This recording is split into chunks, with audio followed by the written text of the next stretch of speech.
कर्म मनुष्य के मार्ग चुनने से निश्चित होता है अंगराज।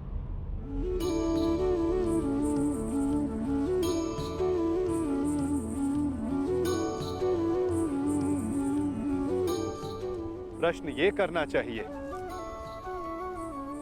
कि मार्ग कौन सा चुना जाए।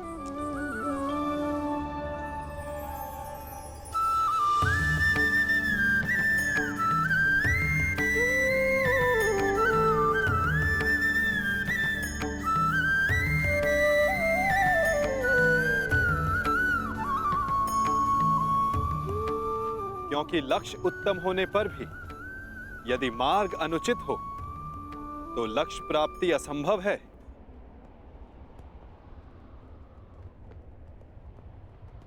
चुनने की कला धनुर्विद्या से अधिक कठिन है अंगराज।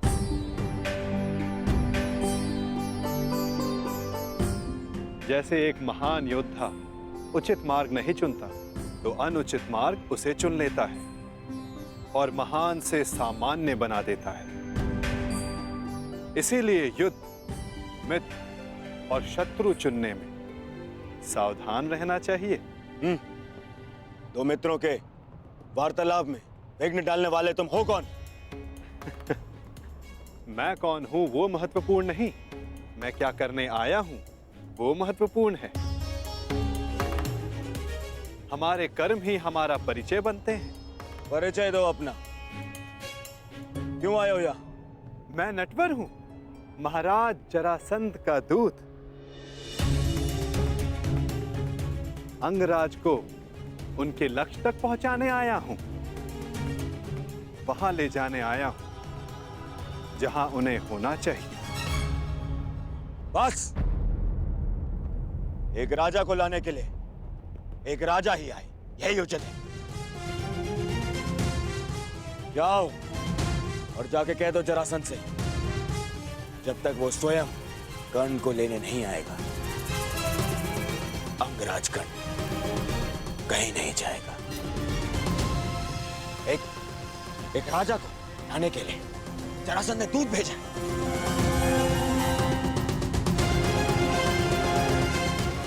ये नियम के विरुद्ध है। नियमों के विषय में हस्तिनापुर के महान राजकुमार दुर्योधन ने एक बात कही है। क्या वो बात आपने नहीं सुनी? क्यों? क्या कहा है कुमार दुर्योधन? यही कि नियम वो बनाते हैं जो शासन करते हैं और उनको अपने बनाए हुए नियमों को पालन करने का बंधन नहीं होता।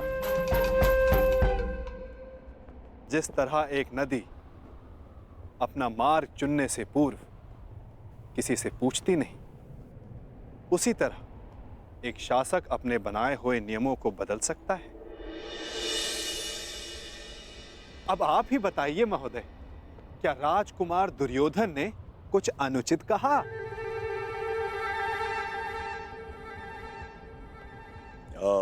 नहीं नहीं, कदापि नहीं।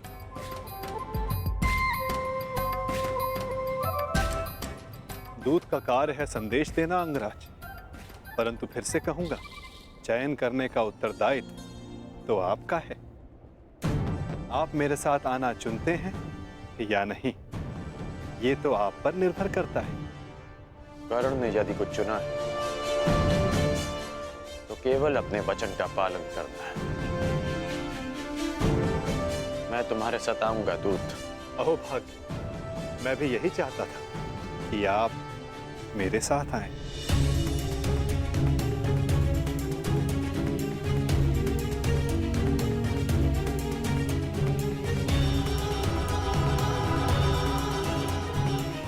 जाओ मित्र, मुझे भी हस्तिनापुर जाना है एक आवश्यक कार्य के लिए। एक उक्ति आपके लिए भी है राजकुमार। ईर्ष्या की अग्नि सबसे पहले ईर्ष्यालु को जलाती है।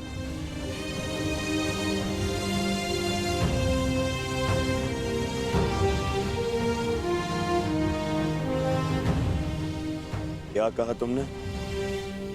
बस एक महान पुरुष की उक्ति स्मरण हो आई, सो कह दी।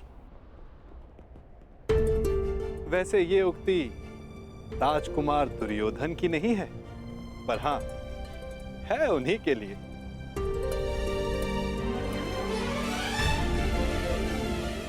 आपका दूत आपकी प्रतीक्षा कर रहा है अंगराज।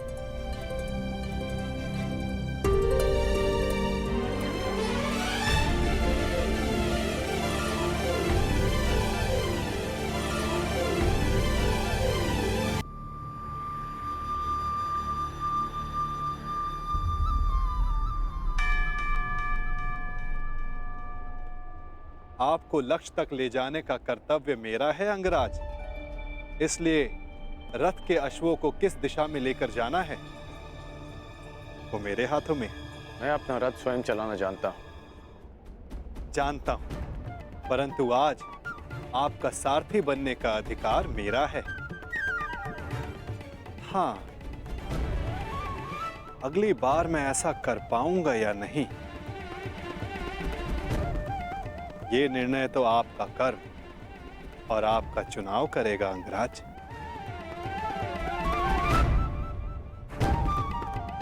चलो नटवर, जरासंध मेरी प्रतीक्षा कर रहे होंगे। प्रतीक्षा केवल प्रारब्ध करता है अंगराज। कल को प्रारब्ध क्या रूप लेकर आए ये किसी को नहीं पता। कभी कभी हम किसी और लक्ष्य की कामना करते हैं और हमें कोई और लक्ष्य चुन लेता है।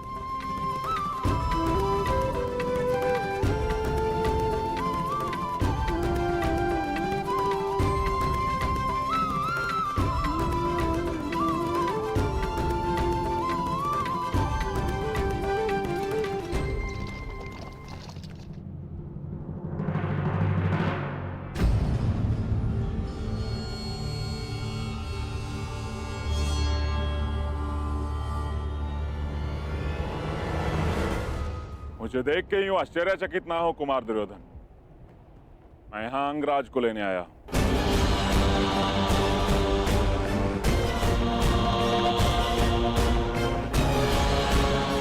परंतु अभी अभी आपका दूत कर्ण को अपने साथ में लेकर गया।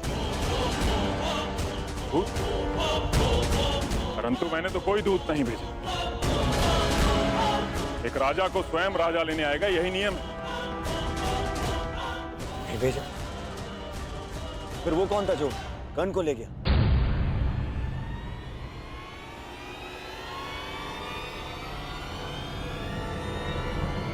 समझ गया, वही छलिया,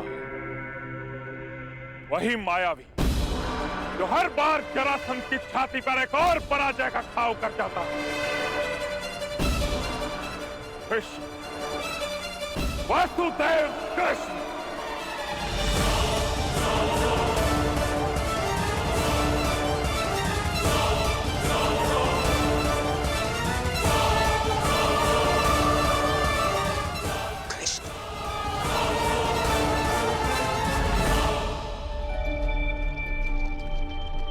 बहुत अच्छी बात कही तुमने कि यदि उचित मार्ग ना चुनो तो अनुचित मार्ग हमें चुन लेता है।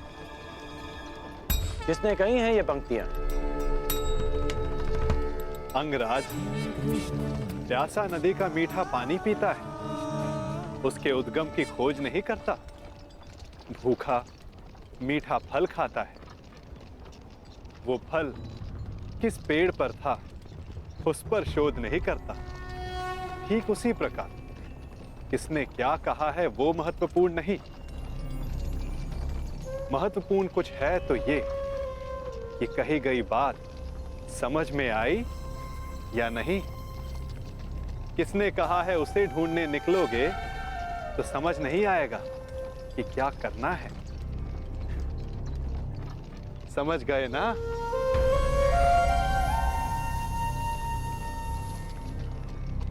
इतना अवश्य समझ गया कि तुम कोई भी बात सीधी तरीके से नहीं करते। दूत हूं, मार्गदर्शक हूं, और जीवन का मार्ग कभी सीधा नहीं चलता।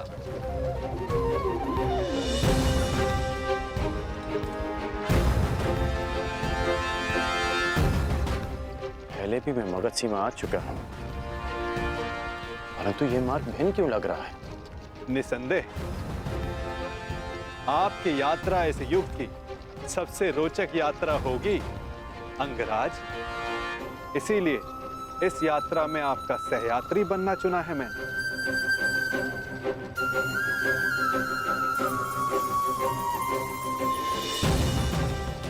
परंतु ये यात्रा अंत नहीं। इस यात्रा के पश्चात जीवन का नया मार्ग मिलेगा। अब देखना यह है अंगराज कि आप कौन सा मार्ग चुनते हो।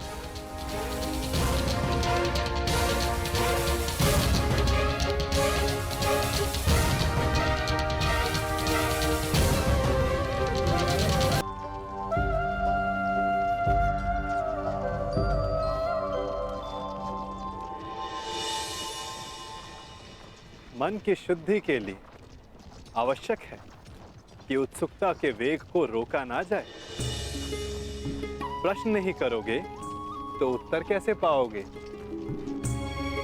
तुम्हें कैसे पता कि मैं कुछ पूछना चाहता हूं? एक माता को कैसे पता होता है कि आज उसके बालक को क्या खाना है?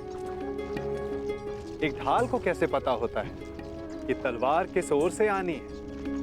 ये मन की भाषा है अंगराज।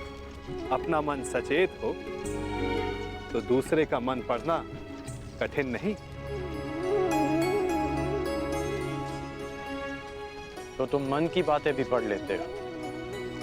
अवश्य, सारथी जो हूं, रथी का मार्ग प्रदर्शन करने के लिए उसका मन पढ़ने की कला एक सारथी को अवश्य आनी चाहिए।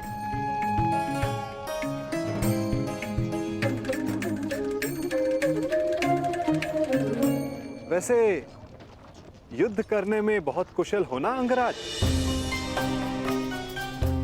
ये क्यों पूछा तुमने? ऐसे ही जो वासुदेव से युद्ध करने को उपस्थित हो उसका युद्ध कौशल तो विलक्षण होना चाहिए।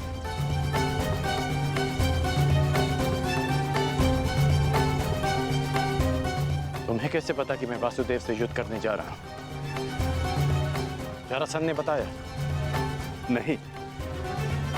तो फिर किसने? आपको स्मरण नहीं अंगराज? मैंने अभी कहा था, अगर सारथी का मन सचेत हो तो योद्धा का मन पढ़ना कठिन नहीं।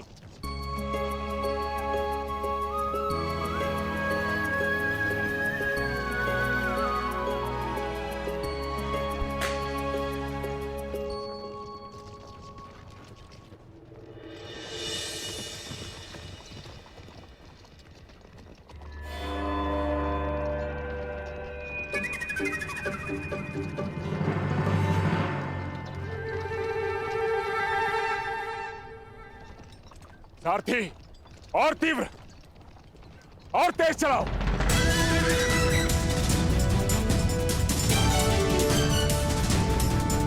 हो रहा, और तीव्र।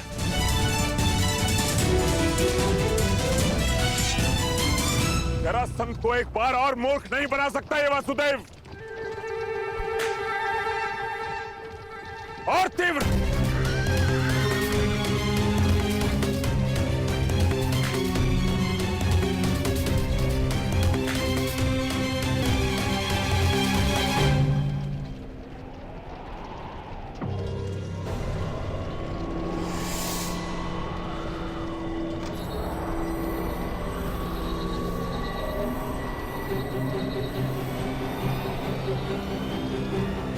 कहां गया ये छलिया?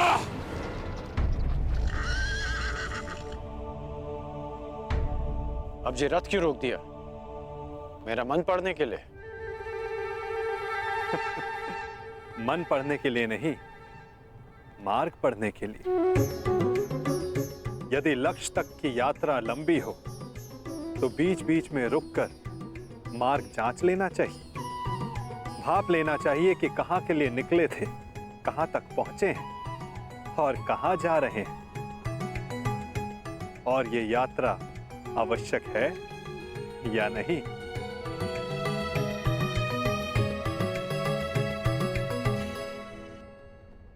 सारथी, रोको रथ, रथ रोको।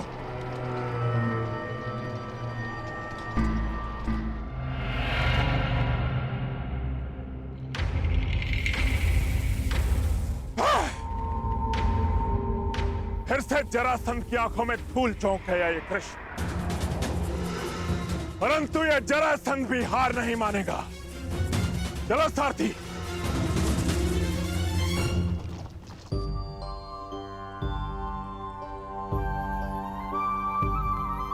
यदि मार्ग की जांच कर ली हो तो प्रस्थान करें।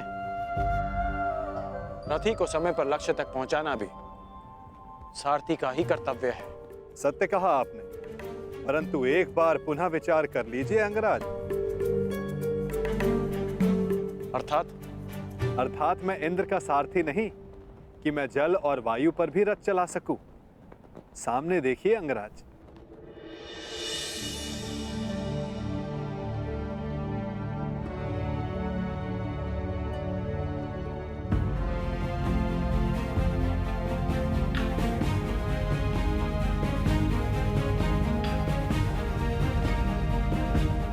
यहां नदी कैसे आ गई?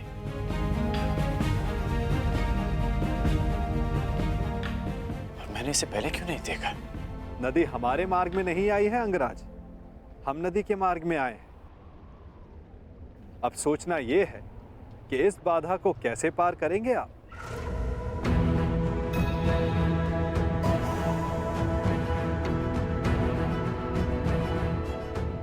इस प्रश्न का मेरे पास क्या उत्तर हो सकता है? क्योंकि महारथी आप हैं, महान धनुधर हैं, दिव्य अस्त्रधारी हैं। सुना है आपके पास अग्निबाण भी है। क्यों ना एक अग्निबाण का संधान कर इस नदी को सुखा दें, ताकि हमें आगे बढ़ने का मार्ग मिल सके।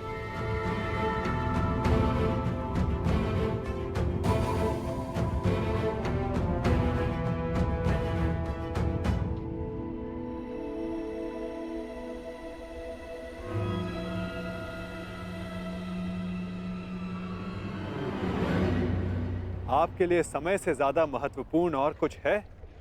दुर्गम मार्गों में रथी का कर्तव्य बनता है कि वो अपने सारथी की सहायता करे। यदि रथी सहायता नहीं करेगा तो सारथी लक्ष्य तक उसे कैसे पहुंचाएगा समय पर?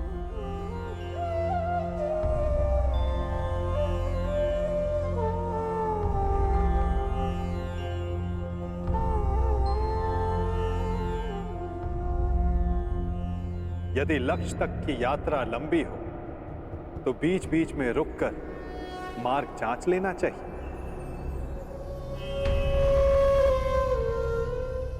भाप लेना चाहिए कि कहां के लिए निकले थे, कहां तक पहुंचे हैं और कहां जा रहे हैं, और ये यात्रा आवश्यक है या नहीं। नहीं, कोई विवाह उत्सव नहीं मनाया जाएगा दुशासन।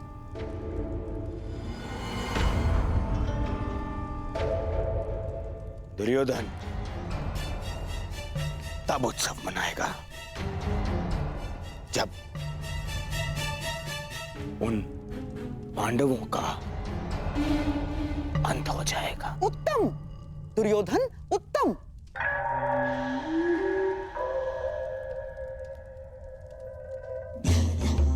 जो अपने लक्ष्य तक पहुंचने से पहले उत्सव नहीं मनाते, वो शीघ्र ही लक्ष्य साधते हैं। और तुम्हें उत्सव मनाने के लिए अधिक प्रतीक्षा नहीं करनी होगी।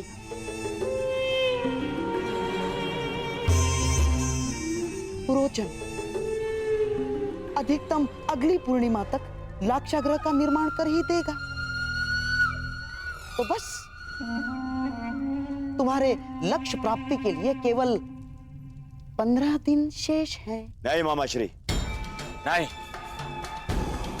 केवल लाक्ष गृह के निर्माण हो जाने से कुछ नहीं होता। प्रश्न तो ये है कि क्या हमारे कहने पर ही वो पांडव वहां जाने के लिए प्रस्तुत होंगे? अवश्य होगा मेरे होने वाले सम्राट, अवश्य होगा। विशेषकर तब जब वर्णावत में हस्तिनापुर के युवराज का सम्मान और सत्कार करने के लिए वहां उन्हें बुलाया जाएगा। ये केवल संभावना है मामाश्री, संभावना। यदि उन्होंने वहां जाने से मना कर दिया तो? गाय को अपने वश में कर लो तो बछड़े अपने आप विवश हो जाते हैं। ठीक उसी प्रकार पांडवों की माता श्री कुंती का सत्कार किया जाए तो उसके 5 पुत्रों को आना ही होगा। यदि वो 5 उंगलियां हैं तो कुंती उनका शरीर है, शरीर। वो जहां जाएगी ये 5 उसके साथ जाएंगे ही।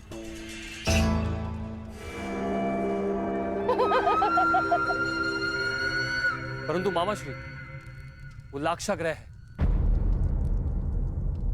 तो क्या इसका अर्थ पांडवों के साथ साथ माता कुंती को भी? अति उत्तम, दुशासन अति उत्तम। तुम्हारे मन में अचानक से दया जाग गई। मैं तो बड़ा प्रसन्न हुआ अपने भांजे की मानवता से।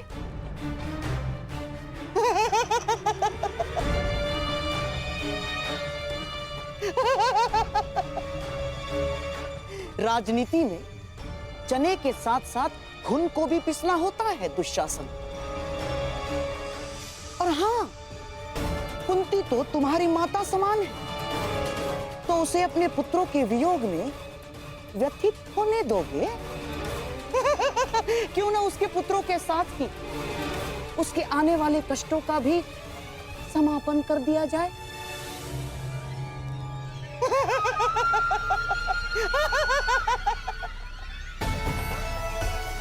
तुम्हारे भ्राता को सिंहासन तक पहुंचने के लिए कई शवों पर